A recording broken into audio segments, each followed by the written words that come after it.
Bonjour à tous, bienvenue à l'église Elim. Je suis très heureux que vous soyez ce matin parmi nous, vous qui êtes en présentiel et vous qui êtes en ligne. Voilà. Soyez bénis. Avant de commencer par la louange, Seigneur, nous allons remettre tous ces instants dans la main du Seigneur. Nous allons prier pour nos besoins, demander l'intercession de Dieu dans nos vies. Et vraiment que le Seigneur nous touche encore ce matin, même si cette semaine nous avons un temps très chaud, mais que le Seigneur nous rafraîchit de sa parole et de sa présence. Alléluia. Nous allons prier. Nous allons fermer les yeux, courber la tête, prier pour vos besoins, et parce que nous avons un Seigneur qui répond à la prière de ses enfants en son temps. Alléluia. Merci Seigneur pour tous tes bienfaits. Nous te remettons ce culte entre tes mains, Seigneur. Nous te remettons nos vies entre tes mains, Seigneur. Seigneur, sois glorifié, sois honoré. Merci encore, Seigneur, parce que tu es là, présent parmi nous. Tu es là à côté de nous, Seigneur, afin de nous soutenir, afin de nous relever, Seigneur. Seigneur, des fois, nous passons par comme tu dis, quand nous traversons la vallée de la mort ou le désert, Seigneur, tu es avec nous. Tu es avec nous à nos côtés, Seigneur, pour nous soutenir, pour nous faire avancer, Seigneur, avec toi. Merci, Seigneur, pour nous, tous nos frères et sœurs qui sont ici, Seigneur. Et merci aussi pour ceux qui sont sur le chemin et pour ceux qui sont derrière leur petit écran, Seigneur. Seigneur, tu es là, Seigneur, parce que tu veux que nous soyons là ce matin, Seigneur. Tu as quelque chose pour chacun d'entre nous, Seigneur. Alléluia. Merci encore pour tout ton amour. Merci pour ta bienveillance. Merci pour cette grâce infinie. Cette grâce infinie que nous ne méritons pas, mais que tu nous donnes en abondance parce que tu nous aimes d'un amour éternel, Seigneur. Seigneur, vraiment, Seigneur, nous te déposons tous nos fardeaux, Seigneur, nos cœurs lourds au pied de la croix, Seigneur, parce que nous voulons que tu règnes en nous, règne en chacun d'entre nous, Seigneur. Merci encore, Seigneur, de pourvoir chacun de nos besoins, que ce soit financier, que ce soit matériel, que ce soit dans notre vie spirituelle, Seigneur. Je sais que tu nous combleras parce que nous sommes précieux à tes yeux, Seigneur Jésus. Merci encore pour tous tes bienfaits. Je demande aussi de bénir, Seigneur, tous les jeunes, Seigneur, notre travail, Seigneur, et le pays, Seigneur, où nous résidons, Seigneur. Nous avons la chance, Seigneur, nous résidons dans un pays, nous pouvons te glorifier, t'honorer en toute liberté. Amen. Nous prions pour nos frères et sœurs qui sont dans les pays persécutés, Seigneur. Vraiment, Seigneur, que tu leur oins ton esprit, que tu leur donnes ta force, Seigneur, afin qu'ils puissent être victorieux là où ils sont, Seigneur. Merci encore de les bénir, de les fortifier. Alléluia. Sois élevé, sois glorifié. Nous te prions, nous te remercions. Au nom de Seigneur Jésus-Christ. Amen. Soyez bénis. Je vais inviter Pasteur Cathy à nous mener dans la louange.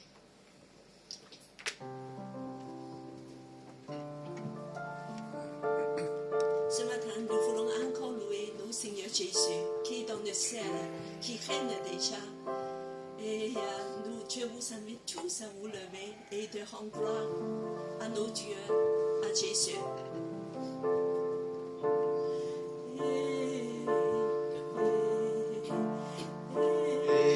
Élevé à la droite de Dieu, couronné de 1000 couronnes, tu resplendis comme un soleil radieux. Les êtres crient autour de ton trône. À l'agneau de Dieu soit la gloire. À l'agneau de Dieu la victoire. À l'agneau de Dieu soit le règne pour tous les siècles. Amen. Esprit Saint, épouse fidèle, dise viens, c'est le cœur qui appelle. Viens, ô Jésus, toi l'agneau bien-aimé. Tous les élus ne cessent de chanter. À l'agneau de Dieu soit la gloire. À l'agneau de Dieu la victoire.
à la droite de Dieu. Oh, tu es ce Dieu glorieux, puissant, et tu règnes déjà.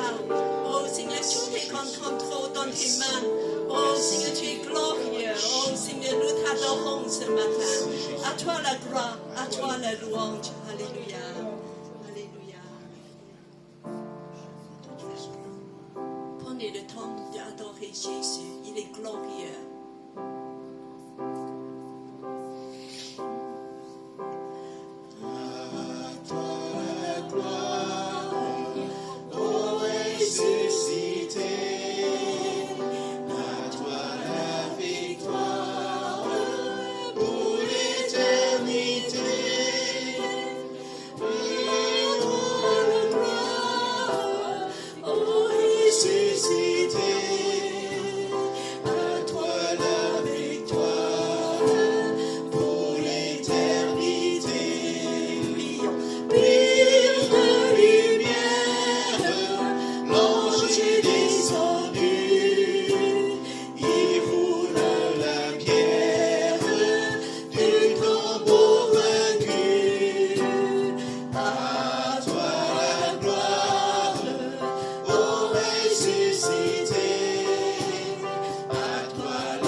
Ce que tu as fait, tu es ressuscité.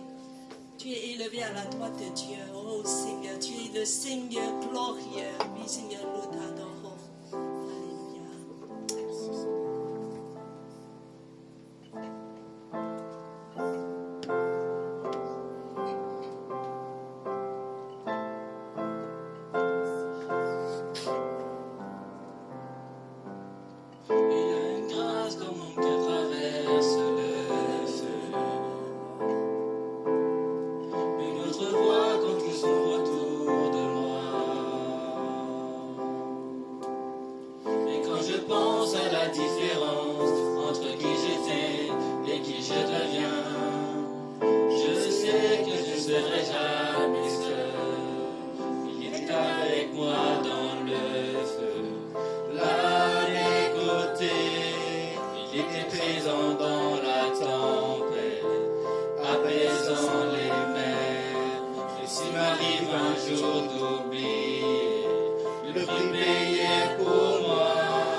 Avec moi dans le feu.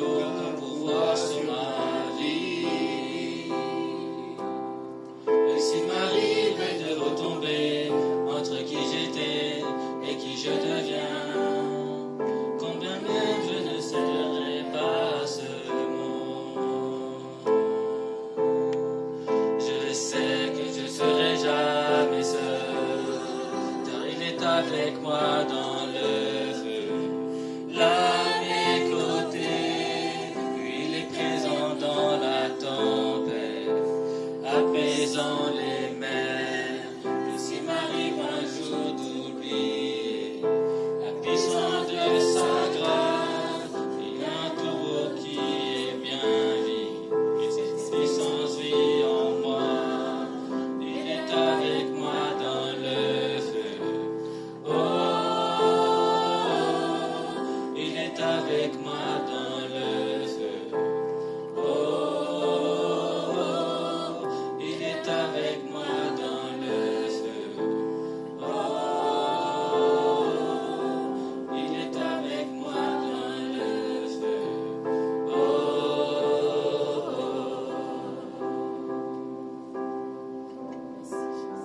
Seigneur, nous te adorons parce que c'est toi avec nous à travers toutes les épreuves de la vie. Seigneur, nous t'adorons. Nous sommes dans la joie parce que nous sommes jamais seuls. Parce que tu es ressuscité, tu es vivant. Alléluia, Seigneur, nous t'adorons. C'est le moment des enfants. Seigneur, tout est pour toi. Tu es le Seigneur de gloire. Nos vies est pour toi.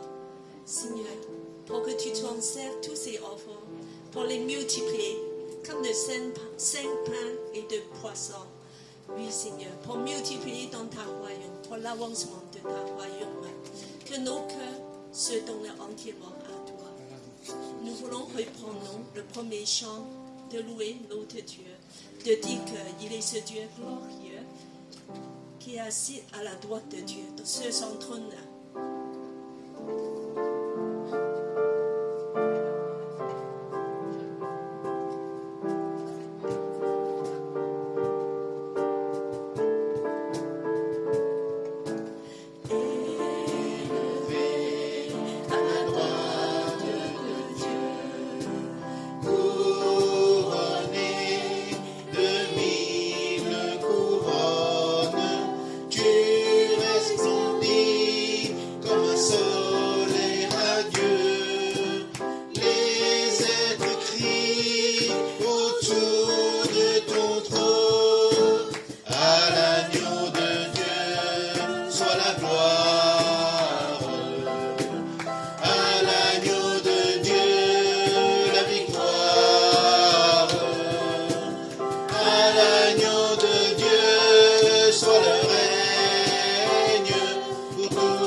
Dans les offrandes, dans les dîmes, Seigneur. Merci, parce que nous savons que tu vas les multiplier pour l'agrandissement de ton Église, Seigneur. Que ton royaume encore soit béni, glorifié par tout le monde, Seigneur. Nous te disons merci, Seigneur, pour ce que tu nous donnes. Merci pour tes bénédictions. Merci, mon Dieu, pour ta grâce envers nous. Au nom de ton Fils Jésus. Amen. Amen. Amen. À lui la gloire. À lui la victoire. Alléluia.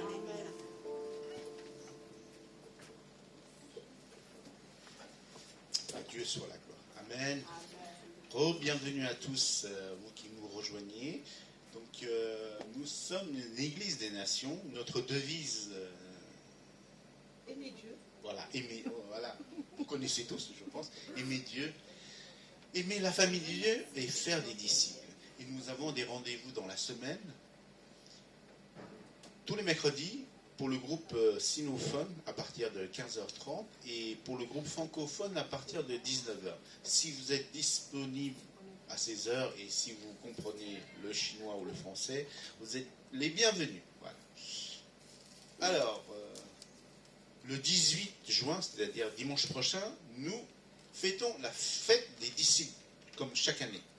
Donc, vous pouvez inviter vos amis, la famille, voilà. Nous allons partager un petit moment tous ensemble. Et je pense qu'il y a un petit cadeau. Surprise. Ah, il y a une surprise, pardon. Je dis rien. Donc, soyez présents. Si vous n'êtes pas présents, voilà. Voilà. Ok. Nous avons aussi l'évangélisation. Normalement, c'est tous les 4e samedis de chaque mois. Donc, si vous êtes... attendez, tu peux faire... Pardon, excuse-moi. Donc, si vous voulez vraiment œuvrer pour le royaume de Dieu et que vous avez le cœur d'évangéliser, donner la bonne parole, on vous invite à venir à partir de 14h à l'église et soit si vous êtes intéressé, vous pouvez contacter soit Gladys, soit Cathy, pasteur Cathy, voilà. Et c'est le sortie d'évangélisation, ce sera le 24 juin. Et rendez-vous à 14h, comme on dit, à l'église, ici même. Voilà. Donc si vous êtes disponible, si vous avez un cœur pour parler du Seigneur, si vous avez, comme disait, le feu, voilà, vous êtes les bienvenus. C'est bon pour les... Ah oui, après le culte, il y aura le parcours des disciples. Si vous avez assisté au dernier parcours, donc je vous invite à rester après le culte. Et en plus, on a à manger. Voilà des quiches. Il y a beaucoup de quiches. Ok, bon, je vais demander à pasteur Cathy de nous donner le message d'aujourd'hui. Message.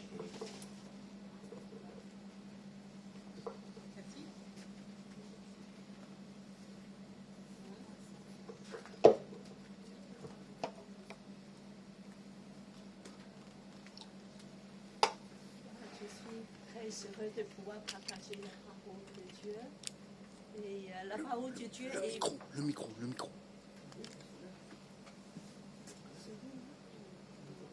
Voilà, donc c'est ça que j'ai besoin du micro. Et je prends le micro. Tu veux prendre le micro? Oui. Bah, sinon, prends.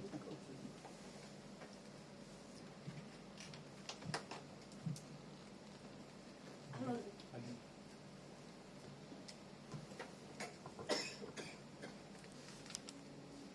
c'est une grande joie de pouvoir témoigner, de proclamer la parole de Dieu avec vous ce matin. Et en fait, nous sommes encore un peu dans les saisons de la Pâque. C'est passé, bien sûr, mais l'Ascension, Pentecôte, tout ça, c'est un petit peu lié ensemble. Alors, ce matin, je voulais partager l'Ascension avec vous, parce que c'est une nouvelle saison aussi, une nouvelle saison de gloire. C'est extrêmement important et essentiel. Alors, il y a juste de vous demander, c'est quand l'Ascension, après la résurrection, combien de jours? 40 jours. 40 jours. Alors, le Pentecôte, c'est combien de jours après l'Ascension? 15 jours après. Non. Plus. Non. Moins? Une semaine après? Non. 10 jours. Bravo, 10 jours. Un point pour Claudia. Et en fait, ça se suit résurrection, ascension et Pentecôte. Parce que tout ça, il y a une signification très importante pour nos vies chrétiennes. Ça nous concerne énormément. Alors, qu'est-ce que ça signifie, l'ascension? Jésus est élevé dans le ciel. On peut tourner. Jésus est élevé dans le ciel. Et qu'est-ce que ça veut dire? Il est Alors, il est allé où? Au Auprès du ciel. Père. Au ciel. Mais où? Auprès du Père. Dieu. Plus exactement, À la droite de Dieu. Comme le chant. De Dieu. à la droite de Dieu. On vient de chanter. Ça signifie quelque chose. Ça signifie des choses très importantes. À la droite de Dieu. Il n'est pas allé n'importe où dans le ciel. Il n'est pas allé sous les pieds de Dieu non plus. Il est à la droite de Dieu. On peut tourner à la droite de Dieu, c'est ce quoi? Voilà. À la droite de Dieu, c'est quoi? C'est ce quoi? Debout, assis? Assis. Assis sur un quoi? Ce quoi? Assis sur le trône. Sur un trône. C'est qui est assis sur un trône? Jésus. Mais la personne qui est assise sur un trône, c'est quoi? C'est quoi d'habitude? C'est un C'est roi. qui? C'est un roi. C'est un roi. C'est un roi. Jésus, comme roi, il est couronné sur le trône. Donc, ce n'est pas n'importe quel événement. Quand on dit que l'ascension, ça signifie des choses très importantes. Jésus est entrôné. Il est intronisé, si tu veux. Il est intronisé à la droite de Dieu. Alors, on va lire ces passages. Ça a une portée énorme sur nos vies chrétiennes. Énorme. Alors, je demande Philippe à lire, s'il te plaît. Après avoir dit cela, il fut élevé pendant qu'il le regardait, et il nuait le regard des yeux sur leurs yeux, et comme ils avaient le regard fixé vers le ciel pendant qu'ils allaient, voici que deux hommes en vêtements blancs se présentèrent à eux et dirent: Vous, Galiléens, pourquoi arrêtez-vous à regarder au ciel? C'est Jésus qui a été enlevé au ciel du milieu de vous reviendra de la même manière dont vous l'avez vu au ciel. Allez. Amen. Ah, ça, c'est en les actes 1, versets 9 à 11. Je voulais que vous faites attention ce matin pour ce message. Parce que, en fait, j'ai passé beaucoup de temps à préparer. Et puis que ça a des portées dans nos vies spirituelles. Et ça peut nous vraiment de voir ce que Dieu a préparé pour nous. Et voilà, on va continuer. L'ascension, c'est quoi? Voilà, on ne pense pas trop. Et en fait, c'est Jésus assis sur son trône, intronisé. Il prend sa place du roi. C'est pas n'importe quel événement. Et récemment, on sait que dans les télé, dans les médias, il y a qui est intronisé? Charles III. 3. Bon. Voilà, Charles. c'est une cérémonie qui a duré 2 heures. J'ai regardé attentivement. En fait, c'est très intéressant. Et dedans, voilà, il y a tous les dignités du pays, tous les hauts personnages, des princes, et il y a des invités, des royautés qui viennent de participer. Alors, on peut imaginer un petit peu, quand Jésus est dans le ciel, intronisé, ce événement, c'est vraiment pas simple. Alors, ça signifie gloire, ça signifie quoi? Ça signifie, premièrement, Jésus a reçu une gloire et un honneur comme Dieu homme. C'est jamais arrivé. Dans le ciel, il y a toujours Dieu, mais il n'y a jamais un homme. Jésus est comme Dieu homme. Ça a des portées significatives sur nos vies.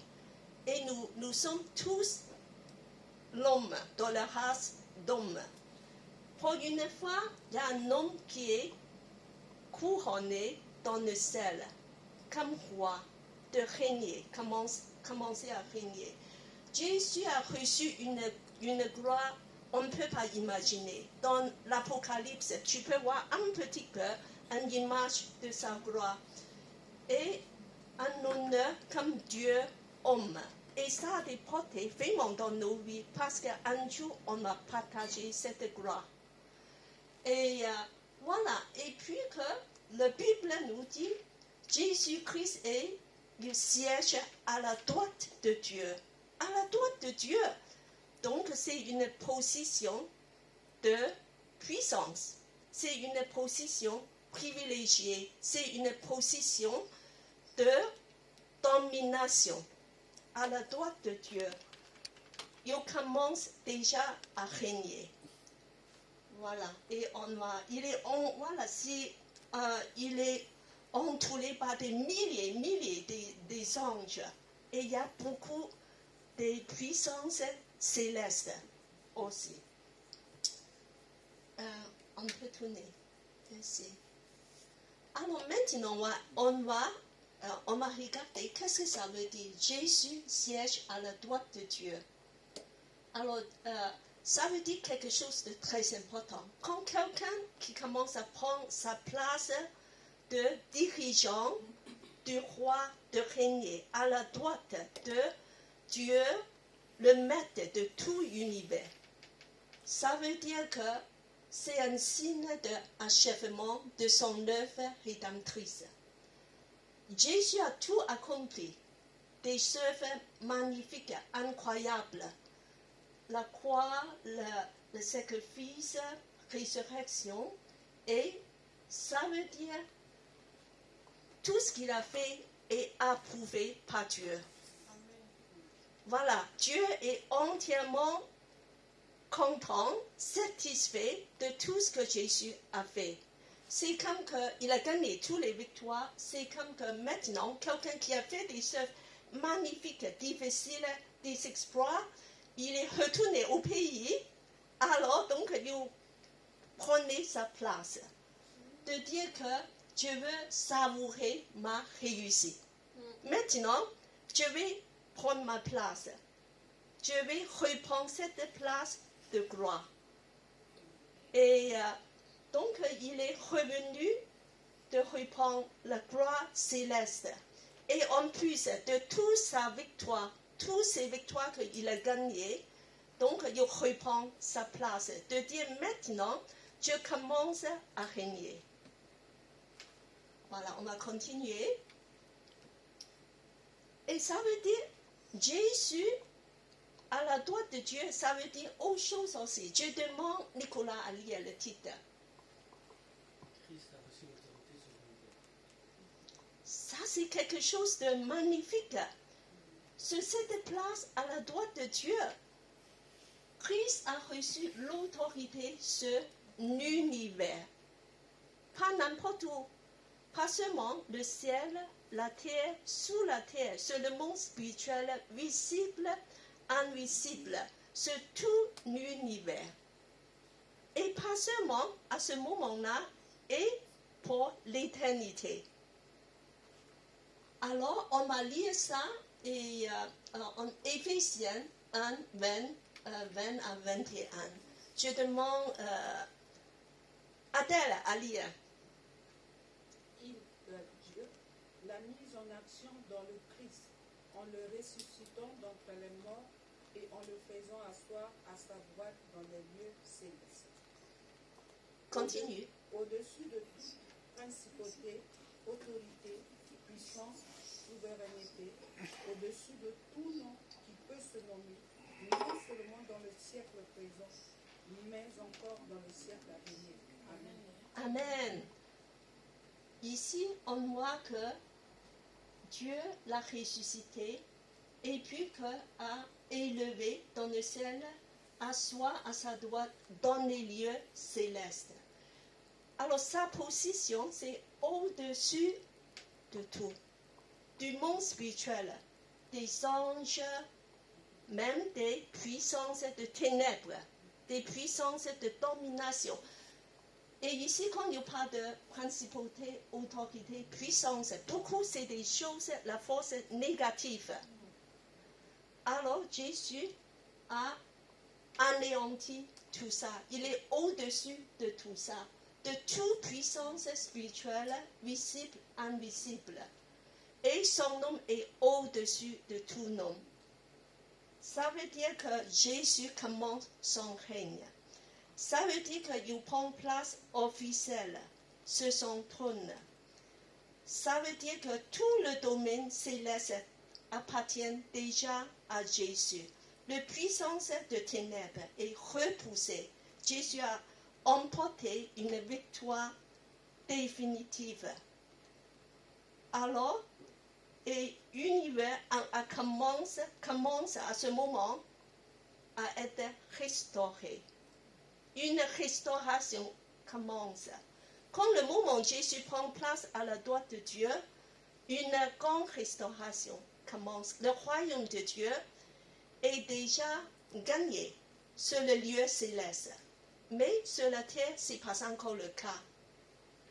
Alors, c'est à ce moment-là, mais une restauration sur la terre commence. C'est pour ça que le salut commence déjà quand Jésus est élevé dans le ciel. Le salut est déjà en partie accompli, seulement en partie. Et cette restauration, ça va continuer sur la terre. Et nous sommes dans ce processus. C'est pour ça, aujourd'hui, on voit qu'il y a encore la puissance du mal qui agit, n'est-ce pas? Sur la terre. On voit qu'il y a beaucoup de mauvaises choses, il y a des choses incroyables. Mais gardez les yeux dans le ciel, parce que Jésus a déjà gagné de grandes batailles et il règne déjà dans les lieux célestes. Et la restauration commence déjà sur la terre. Et nous sommes extrêmement importants dans ce cas-là de collaborer avec Jésus. Alors, il faut dire l'univers, cette restauration, c'est un processus qui va continuer, jusqu'à l'accomplissement complet. Un jour, ça va être complété. Et c'est quand? Au retour de Christ. Lors de l'enlèvement. Encore, on peut aller encore plus loin, retour de Christ, et après, il y a quoi? L'enlèvement. Il y a le jugement. Le jugement, Dieu va juger tous les êtres humains, tout l'univers, même des anges. Et après, il y a quoi? Ça, c'est définitif. Il y a quoi? Le verdict, Il y a- on va au ciel ou on va en enfer. Mais oui, Il y a il y a la sentence. le nouveau ciel et la nouvelle terre. Nouvelle Jérusalem qui va descendre du ciel sur la terre. Et il y a une combinaison, mais la terre et le ciel vont rejoindre ensemble. Aura un nouveau univers ce jour-là.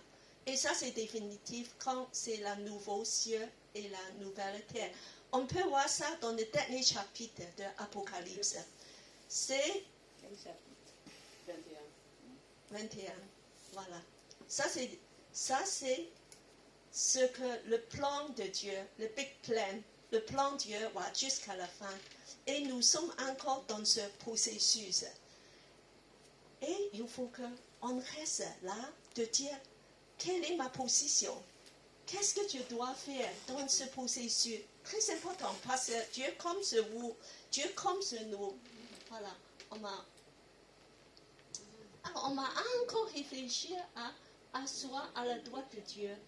De signification. Premièrement, voilà, on a déjà dit, Jésus est le roi. Glorieux, il faut développer nos imaginations. Voilà, nous, on n'est pas habitués à ça. Mais quand tu pries à Jésus, imaginez, il est sur le trône. Il est assis sur le trône comme un roi. Tu es en train de prier un roi qui contrôle l'univers. Déjà, tous les lieux célestes appartiennent à lui. Donc, tu devais venir devant sa présence avec beaucoup je veux dire que tremblement, joie. Et après, il faut imaginer que Jésus règne déjà dans le ciel. il ne faut pas être sur la terre, il faut vraiment que lever nos cieux et puis que Jésus ait commencé à établir son royaume sur la terre. Et encore, le meilleur, c'est que nous sommes héritiers de son royaume. Nous sommes héritiers. Tu n'es pas n'importe qui. Tu es héritier. Tu as un avenir incroyable. Et tu as des choses à faire. Tu n'as pas juste dormi ici. Juste de manger, de se promener, de faire des voyages, de travailler, de faire ton train de vie. Chacun de nous, même chacun de nous, et nous avons quelque chose, des choses à faire en vue de ça. Alors il y a une... ça c'est qui? Charles III. Oui. Et on a admiré sa gloire quand on voit tout le processus de couronnement, intronisation.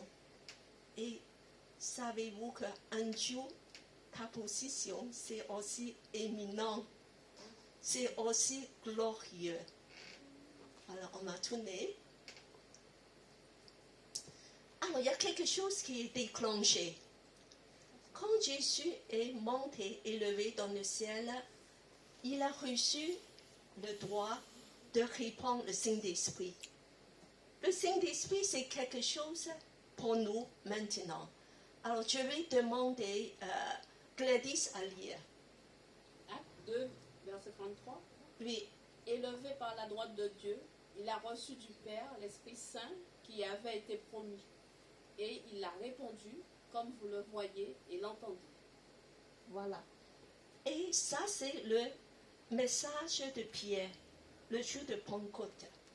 Donc, c'est le jour où l'Église est née. Le Pentecôte, c'est le Saint-Esprit qui est répandu sur toute la terre. Dieu nous a donné une puissance de pouvoir accomplir ses plans, ses desseins. Et Dieu utilise l'Église pour son projet d'établissement de son royaume glorieux sur la terre. C'est un outil, pas un outil, c'est pas, mais c'est une moyenne, Dieu s'en sert de nous donner le Saint-Esprit. Il y a un but pour qu'on puisse accomplir, établir son royaume sur la terre. Et il y a un mot, il faut que vous vous reteniez pour vous-même, pour vos vies. C'est quoi? Le mot c'est l'héritage. Héritage. Jésus a gagné pour nous un héritage. C'est déjà gagné pour vous, mais il faut entrer dedans pour le saisir. Alors, parce que nous sommes tous héritiers du royaume. Et Dieu et Jésus a préparé pour nous une gloire future inimaginable, extravagante, incroyable. Tout ce que tu peux penser dans cette terre, ça dépasse. Parce que c'est une gloire que Dieu a préparée pour nous. Alors, c'est pour ça que Dieu nous a envoyés, Jésus nous a envoyés pour proclamer l'évangile. Parce que l'évangile, c'est une proclamation de son royaume glorieux. C'est important que l'évangile soit proclamé jusqu'à la fin du monde pour pouvoir repousser la puissance des ténèbres sur cette terre, pour pouvoir établir le royaume de Dieu sur cette terre. Alors, et comme la semaine dernière, nous avons allé faire quoi? Le marche pour Jésus. Voilà, c'est un témoignage, c'est de marcher, élever le nom de Jésus partout à Paris, une marche de 3 heures, de dire que Jésus est vivant, de proclamer l'évangile. Quand l'évangile est péché, proclamé jusqu'à la fin du monde, Jésus va revenir. Il revient seulement quand l'évangile est proclamé dans le monde entier. Voilà, voici nos programmes. Programme de l'Église, peuple de Dieu, de proclamer l'évangile. Mais c'est en vue l'établissement de son royaume.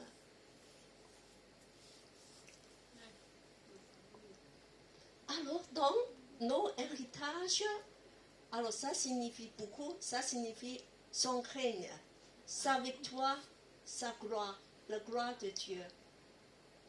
Et remarquez que c'est Jésus qui a accompli tout ça. Nous n'avons aucun mérite. Ce n'est pas parce qu'on fait des efforts qu'on puisse arriver. La croix est la porte d'entrée. C'est l'événement le plus important. C'est commencer avec la croix. Et il y a à peu près un an de mois, j'ai parlé de la croix, le sacrifice de Jésus qui nous a porté beaucoup de choses énormes. Ce n'est pas juste une souffrance qu'on a pleuré. Il y a quelque chose que Jésus a fait par la substitution de prendre notre place pour que tout le processus puisse déclencher pour notre gloire, pour le règne de Dieu. Et vous vous souvenez, ça c'est quoi? Le bouc Le bouc quoi? émissaire. Bouc émissaire.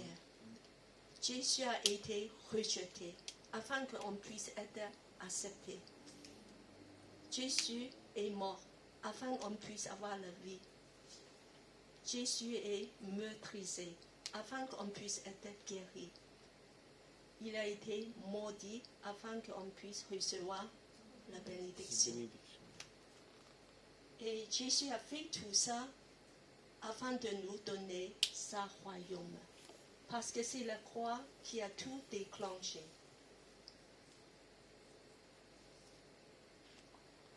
Tout est déclenché par les œuvres de Jésus. La croix, commencer avec la croix, après ensevelissement, après la résurrection, l'ascension et son retour. Ça peut aller encore plus loin. Alors, par la croix, nous sommes morts avec Jésus. Le péché est entièrement anéanti. La mort n'est plus. Nous sommes entrés dans la mort de Jésus pour nos péchés, pour les puissances de ténèbres.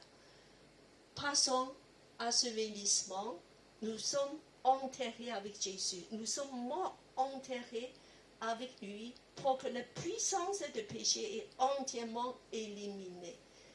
Une personne qui est enterrée, ça veut dire que quoi?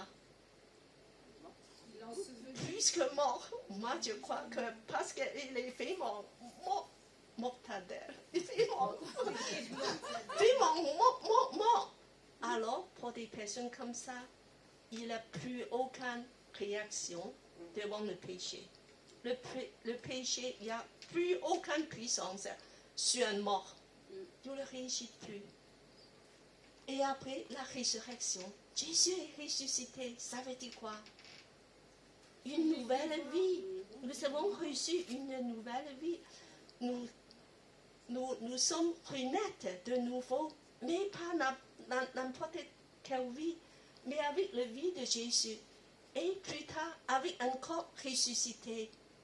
Et c'est comment le corps ressuscité?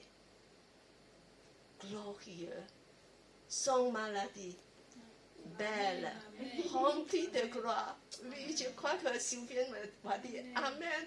Et même toutes les personnes âgées vont dire Amen. Belle pour toujours, rempli de gloire, fort.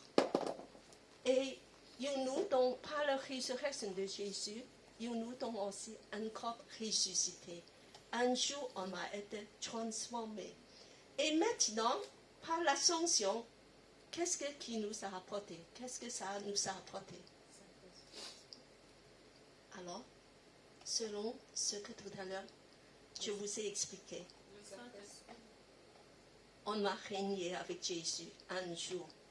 On va régner avec Jésus. C'est le sommet. Frères et sœurs, vous êtes tous des princes, princesses, héritiers, assis ici. Un jour, nous allons assis sur le trône avec Jésus. parce que nous sommes associés avec Jésus dans sa mort, dans sa résurrection et dans son ascension, dans sa place de gloire.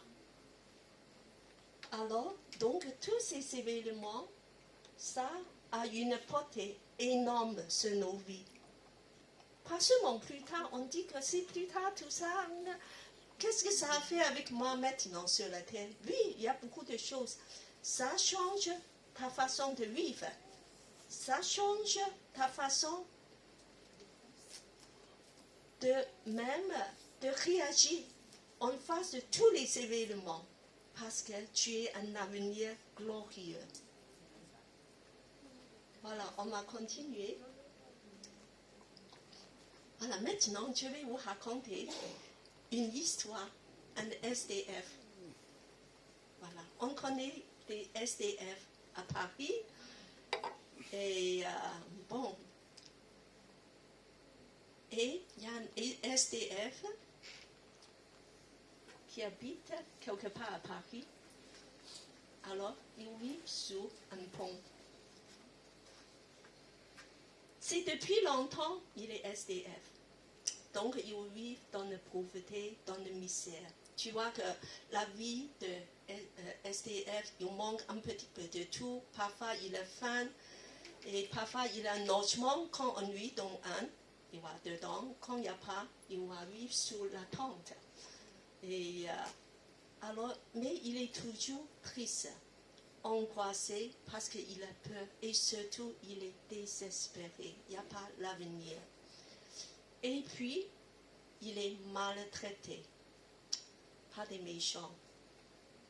Alors, un jour, il y a un monsieur très élégant, très propre, voilà, dans des, des tenues, costumes, 3 pièces, d'aller de lui voir.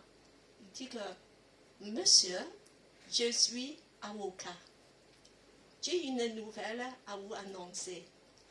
En fait, que vous avez un oncle très très riche qui a décidé de vous donner un riche héritage. Vous êtes millionnaire maintenant. Il y a partout des maisons à Paris, des immeubles, des magasins, des restaurants, des commerces, même des banques. Vous êtes millionnaire. À cette nouvelle, mais il faut que vous allez faire des démarches de prouver vos identités. Et il faut que tu viennes dans mon bureau et de me présenter et de faire beaucoup de papiers. Voilà, voici ma carte de visite. Je vous attends. Alors, ce monsieur SDF, tout seul, il commence à réfléchir. Le premier réflexe, c'est quoi? C'est dire que c'est une escroquerie. C'est une arnaque. C'est impossible. Maintenant, ça se passe beaucoup de choses sur Internet. Comment ça peut être possible? Moi, je suis SDF depuis de longue date et c'est vrai que je connais ce oncle, mais ça me dit pas grand-chose parce qu'il ne m'a jamais venu me voir. Alors, il dit que je ne le crois pas. C'est impossible. Donc, il a laissé tomber. Voilà, 1 semaine, 2 semaines après, comme il était dans le misère, il commence à réfléchir. Il dit que peut-être que c'est vrai. Donc, il faut que je fasse quelque chose quand même. Alors, qu'est-ce qu'il faut faire? Alors, il faut refaire tous mes papiers. Il faut quitter ce lieu. Il faut avoir une vraie adresse de prouver. Tu sais, les papiers en France, c'est extrêmement compliqué. Ça peut durer des mois et des mois. J'ai plus passeport, j'ai plus carte d'identité, j'ai pas adresse, j'ai plus rien. Alors, je suis sans papier. Et il faut tout recommencer. Et peut-être il faut même trouver un travail en attendant. Parce que pour me rendre propre et présentable, il faut faire tous ces efforts. de recommencer. Il faut chercher l'avocat. Et il est dans des quartiers que je ne connais pas. Et c'est compliqué. Tout ça, c'est compliqué. Alors, donc, il hésite beaucoup devant des efforts à faire. Et après, il pense encore, finalement, je suis pas mal ici. Je suis bien ici. J'ai mon petite tante. Et l'été, c'est agréable. Je suis dans la nature. Je fais ce que je veux. Alors, et j'ai des copains très sympas autour de moi. Je n'ai pas de responsabilité. Je me lève l'heure que je veux. Je n'ai pas besoin de travailler. Et j'ai de quoi il faut. Et souvent, même, il y a l'État qui m'aide, qui va me donner un repas. Et j'ai des conserves, j'ai des stocks, des boîtes de conserves. Voilà, je suis pas restée dans le fin et j'ai quand même une vie agréable ici. Si je quitte ce lieu, si je vais commencer à faire de chercher des choses, on m'a volé ma tante, ma petite tante. Il y aura des gens qui viennent de squatter chez moi. On m'a volé mes vêtements. On m'a volé même mon stock de la nourriture. Alors donc, il hésite. C'est tout ce que j'ai. C'est précieux pour moi, ça. Et je m'accroche à tous ces biens. Ça me permet de vivre bien ici. Alors donc, il a beaucoup hésité. Alors, je ne sais pas qu'est-ce qu'il va faire, ce SDF. Quelle est sa décision? Alors pour nous, c'est pareil. Nous sommes des chrétiens, mais parfois très pauvres, comme les SDF. Nous raccrochons dans des choses, des petits biens ici, d'avoir quelques bénédictions, d'avoir quelque chose et nous sommes contents. Le problème avec la plupart des chrétiens, c'est qu'ils vivent très pauvres. Il y a deux raisons. Premièrement, on ne sait pas leur héritage. Ignorance. Quand tu ne sais pas, tu peux parler de l'avoir. Comme le SDF, il ne savait pas qu'il est un riche héritier. Donc, il ne peut pas aller de prendre son héritage. Quand tu ne le sais pas, tu ne peux pas. C'est pour ça à l'Église, c'est primordial de vous enseigner ton héritage, des choses qui est réservées pour vous. Et la deuxième chose, quand tu sais, il y a un deuxième problème, c'est quoi? Tu ne le crois pas. Tu ne le crois pas. Est-ce que c'est vrai?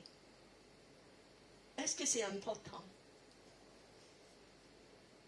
Est-ce que ça va vraiment arriver?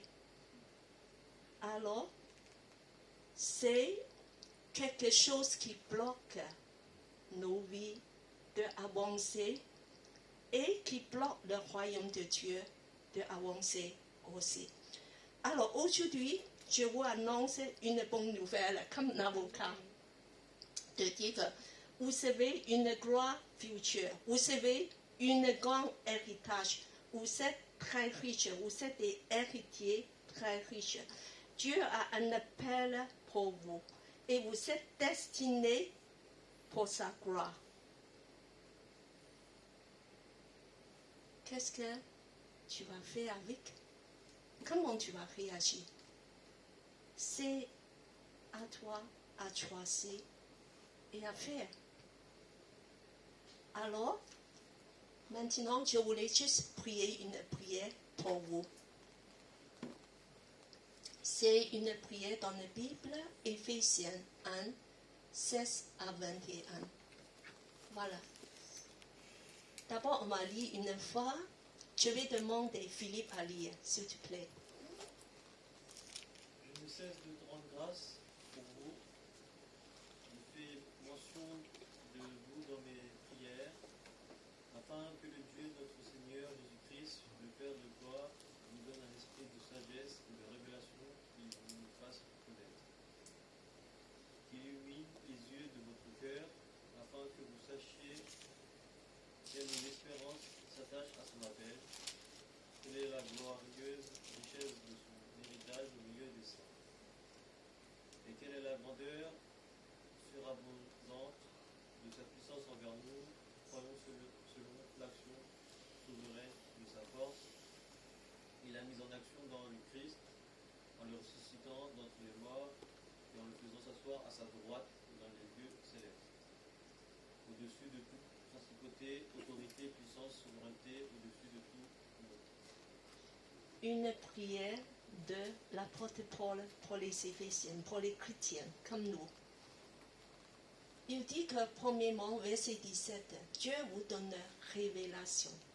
Nous avons besoin de révélation, de savoir nos identités, de connaître le héritage riche réservé pour nous. Verset 18, Dieu ouvre nos yeux pour que vous sachiez, pour qu'on puisse connaître, on puisse avoir la foi. Premièrement, Dieu il veut qu'on connaisse l'appel. L'appel commence avec la croix. Dieu nous a appelés. Dieu nous a appelés pour tout ce qu'on a fait dans la vie de chrétiens sur la terre. Et après, la glorieuse richesse de son héritage. Dieu a un héritage pour nous. Un héritage glorieux, millénaire de gloire pour nous. Et il nous donne même des moyens, verset 19, la puissance pour l'avoir, le Saint-Esprit qui est donné à nous, pour qu'on puisse continuer d'avoir cet héritage. Et tout ça, c'est à cause, verset 20, Christ a gagné cette place pour nous. Il est assis à la droite de Dieu dans les lieux célestes. Il règne déjà dans le ciel au-dessus de tout. Ça, c'est ma prière pour vous tous. Que Dieu nous peut accomplir cette œuvre dans chacun de nous pour son Église. Je voulais que vous restez debout. Je vous invite de se lever et on va lire tout ça, le prière. Je prie, Dieu met des pauses de prière dans nos cœurs, dans nos esprits. On puisse prier ça tous les jours même. Voilà, à partir de verset 17. Afin que le Dieu de notre Seigneur Jésus-Christ, le Père de gloire, vous donne un esprit de sagesse et de révélation qui vous le fasse connaître, qui illumine les yeux de votre cœur afin que vous sachiez quelle est l'espérance qui s'attache à son appel, quelle est la glorieuse richesse de son héritage au milieu des saints, et quelle est la grandeur subordonnante de sa puissance envers nous qui croyons selon l'action souveraine de sa force, qu'il l'a mise en action dans le Christ et le ressuscitant d'entre les morts et en faisant asseoir à la droite dans les lieux célestes, au-dessus de toute principauté, autorité, puissance, souveraineté, au-dessus de tout nom. Amen. Amen. Je demande Seigneur à prier pour nous. Alléluia. Merci Seigneur. Merci infiniment parce que c'est toi qui nous as permis encore d'être là ce matin, Seigneur. Parce que tu as donné en premier lieu ta vie, Seigneur, pour que nous puissions avoir cette vie en abondance en toi, Seigneur. Vraiment, aide-nous à vraiment ancrer ta parole dans nos vies, Seigneur. Que c'est vrai que même si nous avons des tribulations dans ce monde, Seigneur, et que peut-être nous passons par des périodes difficiles, mais nous avons un avenir glorieux avec toi, Seigneur. Seigneur, vraiment, Seigneur, aide-nous, comme tu dis dans ta parole, que nous aurons un avenir et de l'espérance en toi, Seigneur. Et croyons que vraiment, Seigneur, que tu puisses nous ancrer, Seigneur, ces paroles en nous, Seigneur. Que ce soit ancré en nous, Seigneur. Qu'on puisse vraiment se donner à toi encore, Seigneur. Seigneur, vraiment, Seigneur, tes paroles sont des paroles de vie, Seigneur, qui ne changent jamais et qui sont éternellement fidèles, Seigneur. Merci, Seigneur, pour ton sacrifice. Merci pour tous tes bienfaits, Seigneur. Que cette parole d'aujourd'hui, Seigneur, nous fasse grandir avec toi, Seigneur. Seigneur, que nous aurons la victoire en toi, Seigneur. Que nous serons des princes à tes côtés, Seigneur. Merci, Seigneur, pour ton amour et ton infinie grâce, Seigneur, que tu nous donnes en abondance. Merci pour... Tu es un Seigneur 3 fois saint. Alléluia. Béni soit ton nom. Nous te prions, nous te remercions. Au nom de Seigneur Jésus-Christ. Amen. Amen. Prenez place et à lui la gloire. À midi, on aura le parcours des disciples. Et on peut commencer déjà avoir un petit repas, pas beaucoup. Voilà, il y a des sandwichs, il y a aussi des quiches. Alors, il y a 3 genres de quiches et il y a 3 genres de sandwichs. Vous pouvez choisir.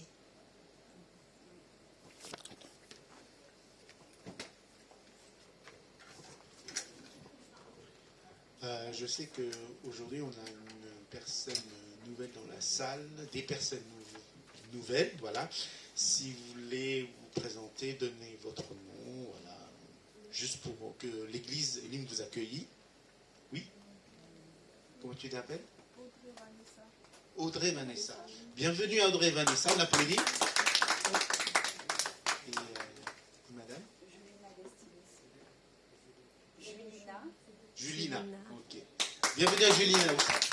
Soyez le bienvenu. Nous sommes très heureux que vous soyez parmi nous ce matin. Voilà. Nous avons, après le culte, un moment de partage, le cours parcours des disciples. Si vous voulez y assister, vous êtes les bienvenus. Voilà. Amen. Donc le culte en ligne est terminé. On vous donne rendez-vous dimanche prochain. Et soyez bénis et bon dimanche.